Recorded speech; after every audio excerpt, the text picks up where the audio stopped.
우리가 알고 있는 시편 33편의 말씀은 창조와 관련하여 창조 세계와 그리고 역사에 계시된 여호와의 위대하심과 그 위대하심을 그의 백성에게 누리게 해주시는 여호와의 은혜를 찬송하라라고 하는 찬송시입니다. 시인이 의인들 또는 회중들에게 여호와를 찬송하라라고 명령하는 이유는 특별히 구원에 대해서 하나님을 의지해야 되는, 그러니까 하나님, 창조주가 되신 하나님과 피조물이 된 인간의 그 선을 명확하게 하라라는 겁니다. 여호와의 말씀은 참되고 그분의 주권적인 역사는 신실하며 그분의 심판은 옳고 자기를 의지하는 자들에 대한 그분의 인자하심은 영원하다라는 것을 알고 찬송하라라고 하는 명령을 하는 겁니다. 그것이 마땅하고 또 그것이 하나님을 아는 길이기 때문에 찬송하라라고 하는 명령을 하고 있습니다. 1절부터 3절에서 시인은 의인들에게 음악 반주와 기쁨의 부르짖음으로 새 노래로 여호와를 찬송하라라고 말합니다. 여기서 강조하는 새 노래는 새로운 노래를 말하는 것이 아니라 하나님께 합당한 노래, 하나님이 받으실 만한 노래를 부르라는 것이고, 죽음에서 구원해 주심을 찬양하는 그런 내용을 담은 노래이고, 세 번째는 어떠한 상황에도 변하지 않을 진리의 노래입니다.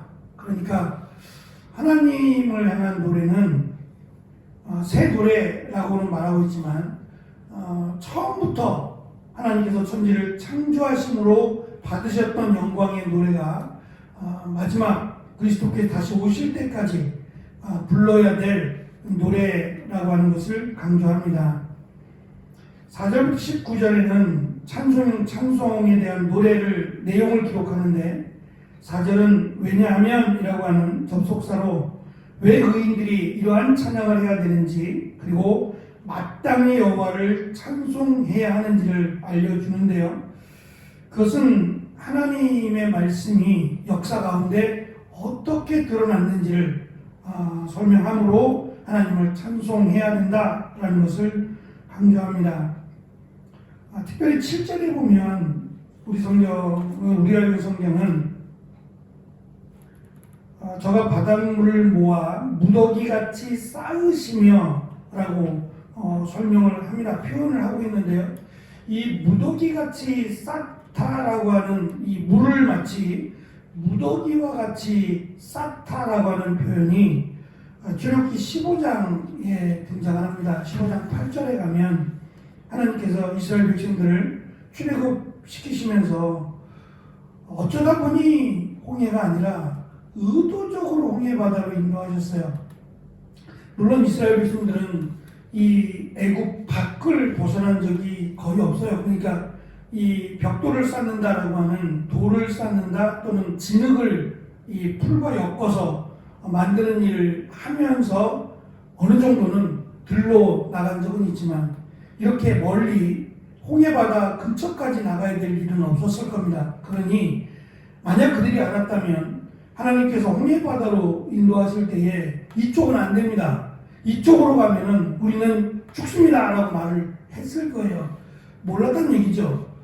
하나님께서 의도적으로 홍해바다를 인도하셨어요.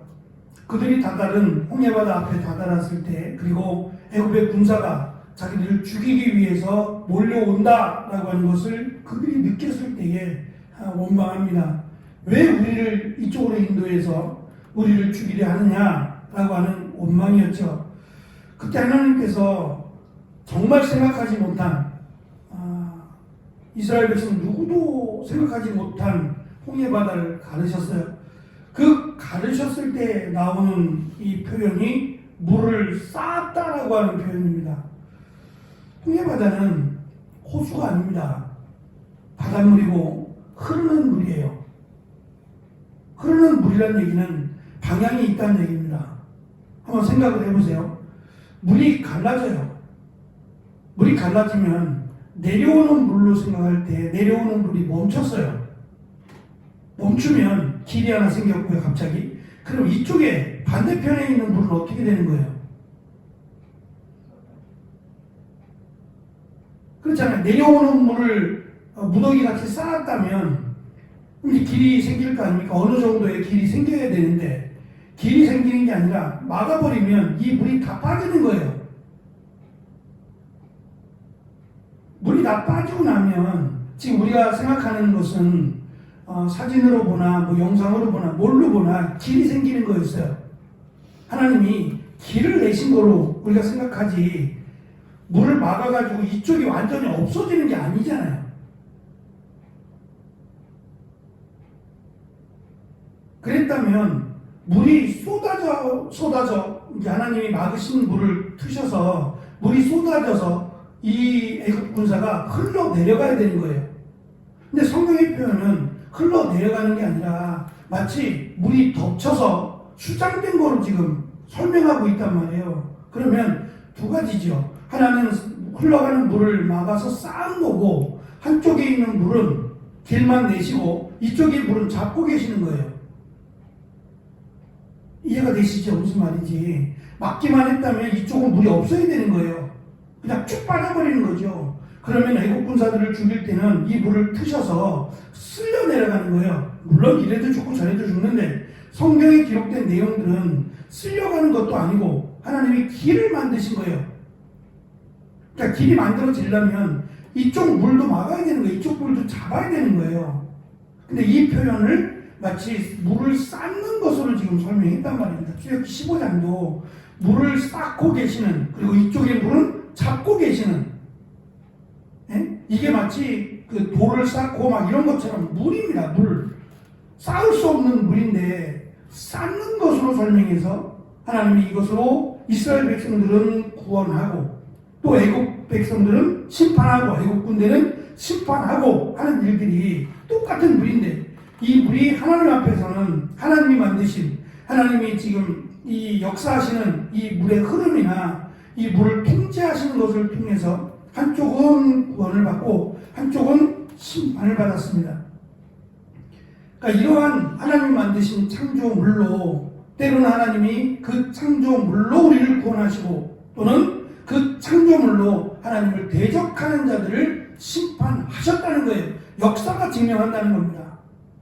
그러면 하나님이 살아계신다면 그러한 역사, 심판과 구원이 이루어지는 이러한 역사가 과거 출애굽 때만 있겠냐는 거죠. 홍해바다 때도 여기 노아의 홍수 때도 있었고 그 이후에도 얼마든지 하나님이 하나님 되심을 보여주신 적이 있다는 거예요. 그렇다면 우리가 하나님을 찬송하지 못할 이유가 없다라고 하는 것이 시인의 설명입니다. 하나님을 대적하는 많은 군대는 왕을 구원하지 못하며 신센 용사도 스스로 구원하지 못하고 또 전쟁에 유용하게 쓰이는 말들도 아무런 쓸모가 없다는 거예요. 우리가 잘 아는 기갑부대, 철갑부대를 동원할지라도 하나님이 번개 한번 보내시고 비 한번 쏟아내시면 이것보다 골칫거리가 없는 거죠. 하나님은 얼마든지 하나님이 만드신 이 땅 피조물을 통해서 얼마든지 마음만 먹으시면 하나님을 대적하는 자를 공격하실 수 있고 또 하나님이 불쌍히 여기시고 하나님이 긍휼히 여기시는 자를 구원하실 수 있다라고 하는 것을 강조하므로 창조주 하나님께서 그를 도우시면 누구도 그를 해하지 못할 것이기에 하나님의 도우심을 구하라고 어떠한 상황이 있더라도 하나님께 기도하라고 하나님께 간구하라고 그리고 그의 높고 위대하심을 찬송하라라고 하는 명령을 지금 하고 있는 겁니다. 시인의 고백일 겁니다. 시인의 삶 속에서 그가 느꼈던 하나님이 아니면 할 수 없는 일들 그리고 하나님이 영광 받으셔야 마땅한 일들을 시인은 경험했을 것이고 그 경험이 자신에게뿐만 아니라 하나님의 은혜를 구하는 자들에게 동일하게 임할 것임을 그래서 이 노래를 부르며 포기하지 말 것을 시인은 권면하고 있습니다. 그대로 제가 어저께 큰 실수를 하나 했는데요. 집에 가셔서 아시는 분들은 그냥 넘어가시면 되는데 그렇지 않으신 분들 위해서 제가 그 어떤 이들이 예수님, 어떤 이들 처음에 내가 어디로 가든지 예수님을 따르겠다 했던 어떤 이들이 마태복음 8장에서는 한 서기관으로 등장한다고 했는데, 이거를 제가 준비하면서 서기관을 사두개인하고 혼동을 해버렸어요. 그러니까 부활이 없다 한 자는 서기관이 아니고 사두개인인데, 질문한 사람은 서기관인데 제가 그 서기관을 마치 사두개인인 것처럼, 그래서 정치인으로 제가 말씀을 드렸는데, 서기관은 율법사요 바리새인들입니다. 말씀을 가르치는, 말씀을 기록하는 사람들이 서기관인데, 그가 예수님께 질문했던 건데, 저는 사두개인으로 이거를 잠시 착각을 하고 그렇게 말씀을 드렸습니다. 죄송하다라는 말씀을 드리고요. 어쨌든 오늘 말씀 속에서는 하나님이 만드신, 어디를 둘러봐도 다 하나님 거죠. 하나님이 만드신 작품이고, 이 놀랍고 신비한 이 모든 것들이 다 하나님을 찬양한다는 거예요. 하나님 만드신 거니까 하나님을 향해 찬양하고 있다라고 설명을 하면서, 그러면 마땅히 우리도 하나님을 찬양해야 되는 것이 마땅하지 않느냐. 그런데 하나님의 형상을 담고 하나님이 가장 아름답다, 가장 좋다라고 말한 인간이 하나님을 찬양하기는커녕 오히려 하나님을 대적하고 우상을 섬기고 있으니 너무도 안타까운 일이 아니냐라고 하는 그런 탄식과 더불어 하나님을 찬양하는 것이 마땅하며, 그 찬양받으시기 합당한 하나님께서 우리를 도우시며 지키실 것이다 라고 하는 웅장한 시의 고백을 33편을 통해서 우리에게 권면해 주고 있습니다. 그 하나님을 찬양하며 하나님께로 가까이 가는 귀한 기도의 시간이 되기를 축원합니다. 기도하겠습니다.